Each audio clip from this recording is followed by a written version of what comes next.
I'm lost. I'm lost. I'm lost.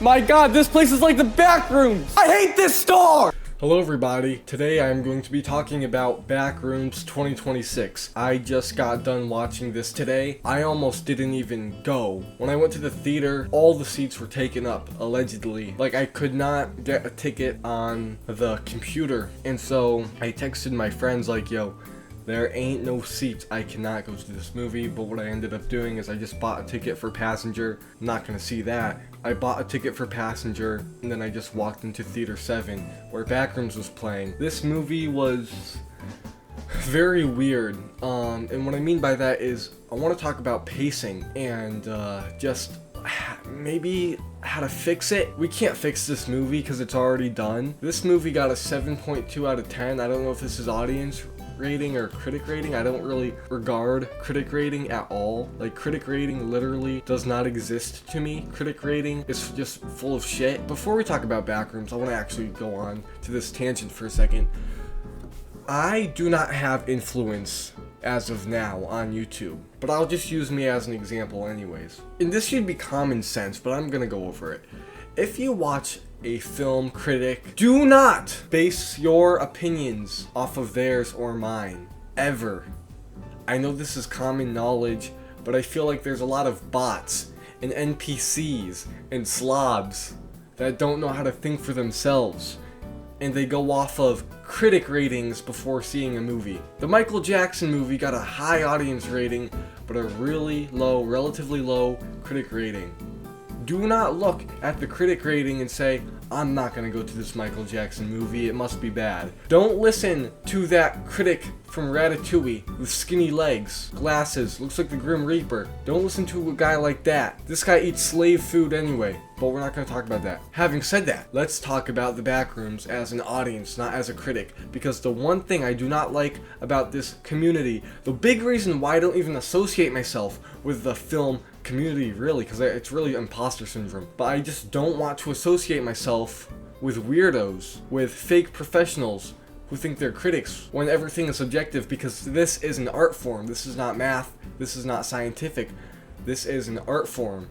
So everything's subjective. I just want to get that out of the way. Okay, now, alright, let's talk about Backrooms. Quick summary. After a therapist's patient disappears into a dimension beyond reality, she must venture into the unknown to save him. This summary is not good, so I'm going to try to do my own. So the main character initially is this guy right here. He owns a furniture store. He has some sort of issues with his background regarding him and his wife. They got into a fight. He got split up from his wife because of his temper. He has to cope with this, and he ends up discovering the Backrooms in his creepy furniture store. He explores it, he comes back to his therapist, he makes drawings about it, he becomes super intrigued. Meanwhile, we start to get flashbacks of the therapist female woman character.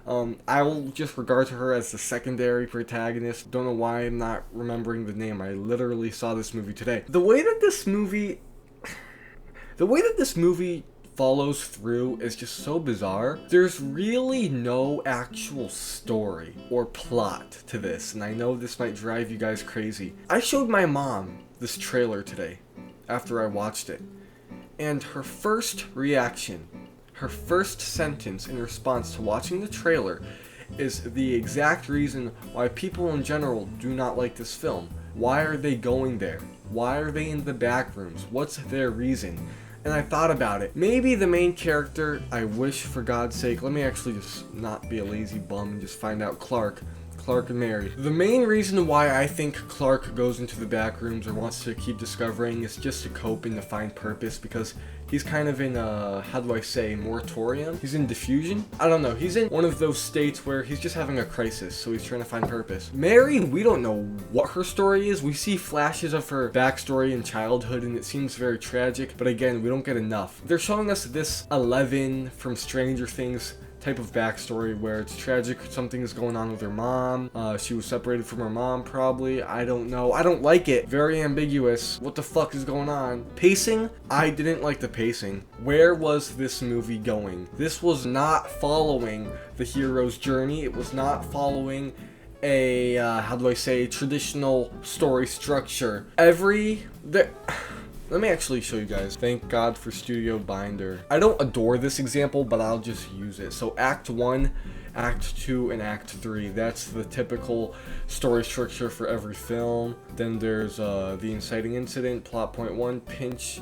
I don't like this one, but basically there needs to be structure, there needs to be setup, confrontation, and resolution. There was no resolution in this film, as what I know. I'm assuming the climax was the final chase between Mary and the pirate animatronic thing that looked like it came straight from Welcome to Derry. Like, it looks like Pennywise created that creature. Besides the story, because it's not just we're not gonna just focus on the story so we can shit all video. We're gonna talk good about this film. I loved the scenery. God, I loved the lighting. God, I loved the cinematography.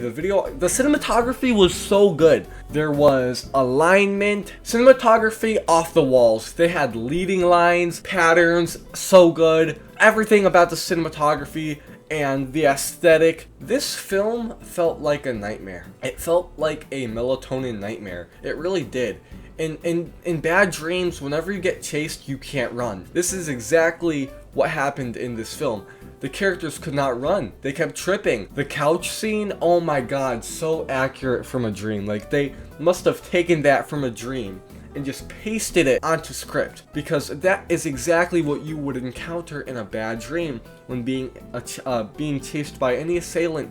You can't run. You have to run over couches. Have you guys tried playing tag in a trampoline park? Have you guys been to a trampoline park and there's a foam pit and you jump in the foam pit, but you try to get out before someone jumps on top of you, but you can't go because you have to walk over foam? You guys know that feeling. That's what I felt. I got childhood memories from that scene. The characters in this film were very interesting. This kind of gave me a House of a Thousand Corpses vibe with a mixture of Texas Chainsaw Massacre, especially during the dinner table scene. Let's just talk about his commercial. That was Captain Spaulding vibes all the way. That was great. I loved that. Then we get to the dinner table scene in Act 3. I'm gonna assume maybe beginning of Act 3. Holy shit, that was cool. That was amazing. Him biting out of the characters like they were furniture. We had Michael Jackson in a dress. Can't tell if that's a man or a woman. Not even Clark can. He just looks at her, trying to come up with more examples. We have some guy in a wheelchair. I mean, that's House of a Thousand Corpses right there for you. We got some Firefly family members in this house. Everyone's deformed. Everyone's deformed. That's what happens when you go to the back rooms. You become some sort of statue. Everything about this, the chase scenes got me on the edge of my seat. I'm like, you gotta go, because I felt like I could be in that situation in a dream. I swear to God, they were so accurate. Get out of that maze. Go clip back into reality. Get out of there. The monsters are coming. Get out. Speaking of the backrooms, I want to refer you guys to an amazing backroom location that you can find anywhere near you. Let's take a look really quick. You can find this in reality, especially in developed countries like the United States of America. Let's take a little detour. Alright guys, I want to introduce you to a place called Home Depot. Home Depot, also known as a secret portal to hell. They have vacuums and lumber and screws and light bulbs and even plants. The illegal immigrant, that was just a cover-up. Let's go to Home Depot and actually explain the truth about this wretched location. Wait until we get to local.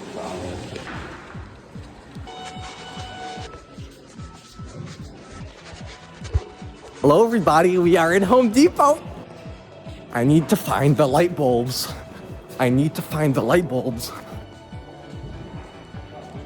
these the light bulbs? These are not the light bulbs. God, where are the light bulbs? I'm lost.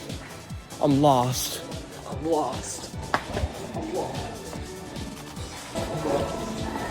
I'm lost. I'm lost. I'm lost.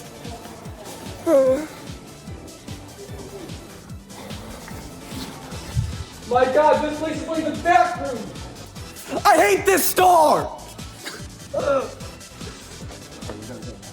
Okay, welcome back to my house. Let's continue speaking about the backrooms. What was going on with the transition? Like, between different storylines?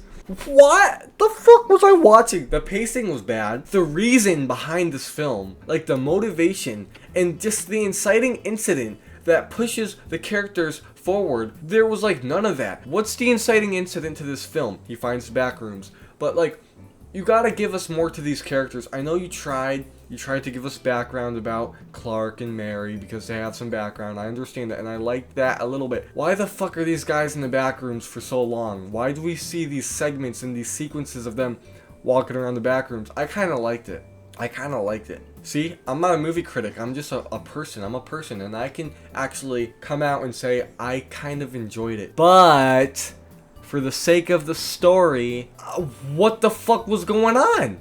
What happens next? There has to be a part 2. There has to be a part 2. It cannot end like this. For all the creepypasta fans, yes, this was a gift. I understand that. I'm not really a big giant creepypasta fan. I know Slenderman, and I know Laughing Jack and Jeff the Killer. Besides my own personal bias that I think it looks cool.